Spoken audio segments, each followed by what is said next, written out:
শুক্রবার দিল্লিতে প্রধানমন্ত্রী ও স্বরাষ্ট্রমন্ত্রীর সঙ্গে বৈঠক সেরে সন্ধ্যায় ইসলামপুর বাস টার্মিনাসে চায়ে পে চর্চায় যোগ দিলেন রাজ্যের শিক্ষা ও দমকল প্রতিমন্ত্রী কৌশিক চৌধুরী।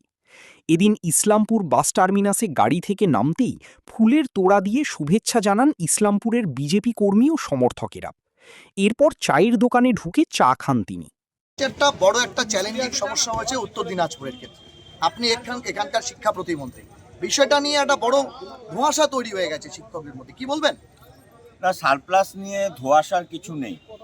ছাত্র শিক্ষক যে রেশিও, তার ভিত্তিতে সারপ্লাস টিচার সেটা আইডেন্টিফিকেশন হয় এবং মাননীয় ডিআইদের সমস্ত নির্দেশ দেওয়া হয়েছে। তারা এসআই যারা আছেন তাদেরকে সহযোগিতা নিয়ে স্কুল থেকে সারপ্লাস টিচারদের সংখ্যা, নাম এগুলো বার করছে। সিনিয়রিটি এবং বায়োলজিক্যাল টিচার কোর্টটা যদিও এটা কোর্টের বিবেচনাধীন বিষয়, এখন এই বিষয়ে কিছু বলছি না আমি, এটা ভাবনা চিন্তার মধ্যে আছে। তো এটা যেহেতু কোর্ট প্রসেসে অনেকে যাওয়ার চেষ্টা করছেন বা গেছেন, এখনও এটা পরিষ্কার নয় আমাদের কাছে, তো এটা নিয়ে এখনই কিছু বলছি না।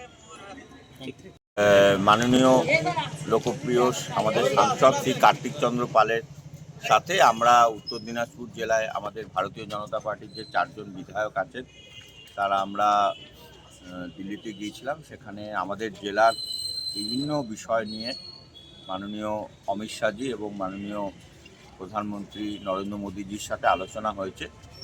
তো আমরা ফেরার পথে এখানে আমাদের কার্যকর্তা বন্ধুদের সাথে রাস্তায় দেখা হলো, সেই জন্য এখানে কিছুক্ষণ দাঁড়ালাম, দিয়ে কিছু সাংগঠনিক কথাবার্তা ইত্যাদি হলো। আর ওনারাও জানতে চাইলেন আজকে দিল্লিতে কী হয়েছে না হয়েছে, এইটুকু। প্রধানমন্ত্রী স্বরাষ্ট্রমন্ত্রীর সাথে আলোচনায় হয়েছে। আমাদের জেলা পিছিয়ে পড়া জেলা, আমাদের জেলায় আর একটা বিরাট অঞ্চল জুড়ে আছে, বর্ডার আছে। উত্তর দিনাজপুর জেলার 227 kilometre Bangladesh border, chicken neck, এই ধরনের নানা সমস্যা আছে উত্তর দিনাজপুর জেলায়। তো মূলত সমস্যা নিয়ে কথা হয়েছে। আর আমি যেহেতু আমার স্কুল শিক্ষা দপ্তরের পাশাপাশি দমকল দপ্তরও আমার, ওই দমকল দপ্তরের আমি মন্ত্রী, তো দমকলের একটা বড় বিষয় ছিল, সেটা নিয়েও প্রধানমন্ত্রীজি এবং স্বরাষ্ট্রমন্ত্রীজির সাথে কথা হয়েছে। আমরা উত্তর পূর্ব ভারতে প্রথম দমকল, মানে বিপর্যয় মোকাবিলা বলুন বা ফায়ার ব্রিগেড সংক্রান্ত কোনো আমাদের টেকনিক্যাল কলেজ বা ইউনিভার্সিটি নেই। তো আমাদের একটা প্রায় 29 একর জমি আছে কল্যাণীতে। তো সেখানে কেন্দ্রীয় সরকারের সহযোগিতায় কিভাবে আমরা একটা টেকনিক্যাল ইউনিভার্সিটি বা কলেজ খুলতে পারি সে বিষয়ে প্রধানমন্ত্রীজি এবং স্বরাষ্ট্রমন্ত্রীজির সাথে কথা হবে। তাছাড়া উত্তর দিনাজপুর জেলার সার্বিক উন্নয়নের বিষয়ে কথা হবে। প্রধানমন্ত্রী স্বরাষ্ট্রমন্ত্রীর সঙ্গে এটা এখনই কিছু আমরা বলছি না। উত্তর দিনাজপুর জেলার বিভিন্ন ইস্যু নিয়ে কথা হয়েছে, এটুকু বলতে। এতে প্রমাণ করে যে বর্তমান যে ডবল ইঞ্জিনের যে সরকার চলছে, আমরা উন্নয়নের জন্য বা আমরা যে প্রতিশ্রুতি দিয়েছি সেটা আমরা যে দায়বদ্ধতা আমাদের আছে, সেই কারণের জন্য আমাদের যারা এমপি বা আমাদের যারা বিধায়ক বা যারা মন্ত্রী আছে তারা 7 দিন 24 ঘন্টা তারা কিন্তু এই কাজের উপরে লেগে আছে। এবং আমাদের এই উত্তরবঙ্গ এবং উত্তরবঙ্গের মধ্যেও আমাদের এই উত্তর দিনাজপুর জেলা সবথেকে পিছিয়ে পড়া জেলা। এবং আমাদের দুর্ভাগ্য যে যদি আমরা ইতিহাসেও যদি যাই তাহলে দেখব যে এটা প্রথমে বাংলাদেশ থেকে ভাগ হয়ে 2 দিনাজপুর ছিল। আমাদের এই দিনাজপুর আমাদের এই বাংলার সাথে যোগ হলো, ভারতের সাথে যোগ হলো পশ্চিম দিনাজপুর, আবার পশ্চিম দিনাজপুর ভাগ হয়ে উত্তর দিনাজপুর, দক্ষিণ দিনাজপুর হলো। কিন্তু এই উত্তর দিনাজপুর দক্ষিণ দিনাজপুর হওয়ার সময়, সেই সময় যে প্রতিশ্রুতিটা দেওয়া হয়েছিল বা যে উন্নয়নটা হওয়া দরকার ছিল আমাদের এই জেলার, উত্তর দিনাজপুর জেলার, সেই নিরেখে কিন্তু আমাদের সেই উন্নয়ন হয়নি।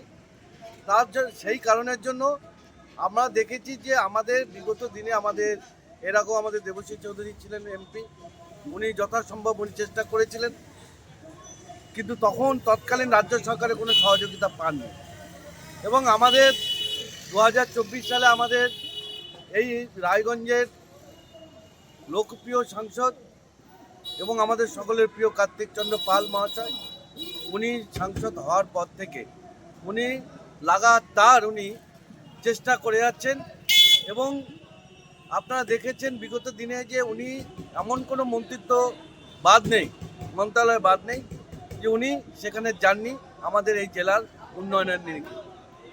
আজকে যেরকম এই এলাকার এই জেলার 4 জন বিধায়ককে নিয়ে তার মধ্যে 2 জন মন্ত্রীও আছেন বলে, তাদের নিয়ে দেশের স্বরাষ্ট্রমন্ত্রী এবং প্রধানমন্ত্রীর সাথে দরবার করেছেন। আমাদের এখানকার এলাকার বিভিন্ন যেসব সমস্যা, আমরা যেরকম এখানে চিকেন নেক এলাকার মধ্যে আছি, আমাদের এখানে প্রায় 300 কাছাকাছি, আমাদের 300 কিলোমিটারের কাছাকাছি আমাদের বর্ডার পড়ছে, সেখানে যেরকম একটা সমস্যা আছে, সেরকম আমাদের এখানে স্বাস্থ্য পরিষেবা থেকে শুরু করে, সড়ক থেকে শুরু করে বিভিন্ন উন্নয়ন করতে গেলে এখন উত্তর দিনাজপুর জেলার প্রচুর কাজ আছে। তো সেই সব বিষয় তো একদিনে তো হবার নয়, আর এটা শুধুমাত্র রাজ্য সরকারের দ্বারা হবে না, কেন্দ্র রাজ্য যৌথ মিলেই এটা করা সম্ভব হবে। এবং আশা করি এই যে উন্নয়নের নিরিখে যে আমাদের যে জনপ্রতিনিধিরা যে ট্যুর করলেন, আমার মনে হয় এটা খুব আশাপ্রদ হবে। আগামী দিনে আমাদের এই উত্তর দিনাজপুর জেলার জন্য উন্নয়নের নিরিখে একটা মাইল ফলক তৈরি হবে, এটা আশা রাখছি।